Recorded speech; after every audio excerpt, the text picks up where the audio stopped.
চকলেটই এমন একটা খাবার যেটা কিনা ছোট থেকে বড় সবাই কম বেশি খেতে পছন্দ করে।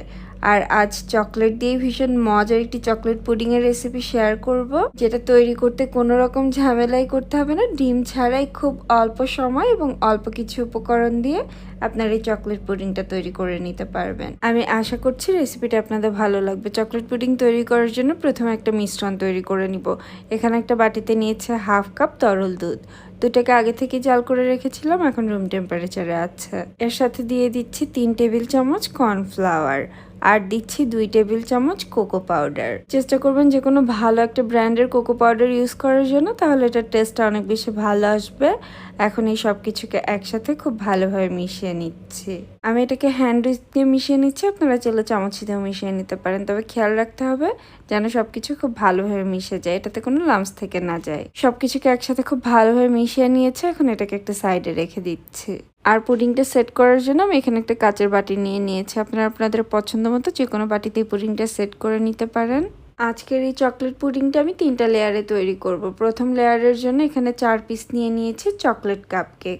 এখন কাপকেকগুলোকে আমি খুব ভালোভাবে গুঁড়া করে নিচ্ছি। গুঁড়া করে নেওয়ার পর এটাকে চামচের সাহায্যে সমান করে একটা লেয়ার তৈরি করে নিচ্ছি।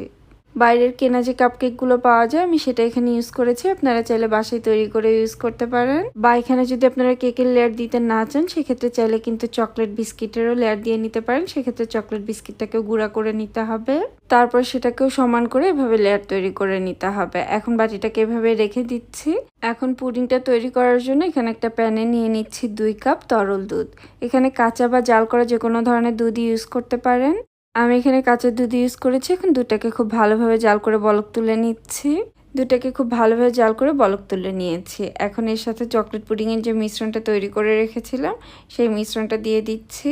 আর এ পর্যায়ে চুলার আঁচটাকে আমি একদম লোতে রেখেছি, কেননা এই মিশ্রণটা দেওয়ার সাথে সাথে কিন্তু দুধটা ঘন হতে থাকবে।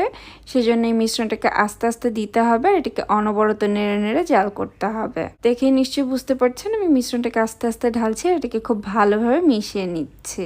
সবটুকু মিশ্রণ দেওয়ার পরে চুলার আঁচটাকে মিডিয়াম লোতে রেখে এটাকে অনবরত নেড়ে নেড়ে জাল করে নিব, তা না হলে কিন্তু এটা খুব দ্রুত নিচে ধরে বা পুড়ে যেতে পারে। আর এই চকলেট পুডিংটা তৈরি হতে কিন্তু একদমই সময় লাগে না, 2-3 মিনিট এটাকে জাল করে নেওয়ার পরে এখন এর সাথে দিয়ে দিচ্ছি 1/4 কাপ চিনি। মিষ্টিটা চাইলে আপনারা কিছুটা কমিয়ে বাড়িয়ে এখানে ইউজ করতে পারবেন। আমি খুব বেশি দেইনি যেহেতু নিচে একটা কেকের লেয়ার দিয়েছি। চিনি দেওয়ার পর এটাকে আমি আরও 2 মিনিটের মতো জাল করে নিয়েছি। এখন এর সাথে দিয়ে দিচ্ছি ডার্ক চকলেট 100 গ্রাম। আপনারা চাইলে কিন্তু এখানে মিষ্টি চকলেট ইউজ করতে পারেন, তবে ডার্ক চকলেট দিলে এটা খেতে বেশি ভালো লাগে। চকলেট দেওয়ার পর এটাকে খুব ভালোভাবে মিশিয়ে নিচ্ছি। চকলেট দেওয়ার পরে আর এটাকে খুব বেশি সময় জাল করতে হবে না। যখন চকলেটটা খুব ভালোভাবে মিশে যাবে তখন এটাকে চুলা থেকে নামিয়ে নিব। আর চকলেট দেওয়ার সাথে সাথে দেখেই নিশ্চয়ই বুঝতে পারছেন এটার কালারটা কিন্তু পুরোপুরি চেঞ্জ হয়ে এসেছে। টোটাল এই মিশ্রণটাকে আমি 6 থেকে 7 মিনিটের মতো জাল করে নিয়েছি। এটার কনসিস্টেন্সিটা একটু দেখিয়ে দিচ্ছি।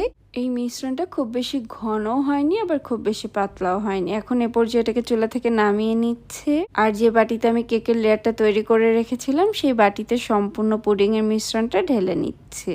ওপরটাকে স্প্যাচুলার সাহায্যে কিছুটা সমান করে নিচ্ছি। তারপর এই পুডিংটাকে এভাবে রেখে দিব কিছুটা ঠান্ডা হওয়ার জন্য। যখন কিছুটা ঠান্ডা হয়ে আসবে তখন এটাকে নর্মাল ফ্রিজে রেখে দিব 3 থেকে 4 ঘন্টার জন্য। এতে পুডিংটা পুরোপুরি সেট হয়ে যাবে। পুডিংটাকে কিন্তু পুরোপুরি ঠান্ডা করেই সার্ভ করা হয়। আপনারা চাইলে আগের দিন রাত্রে তৈরি করে এটাকে ওভারনাইটের জন্য রেখে দিতে পারেন।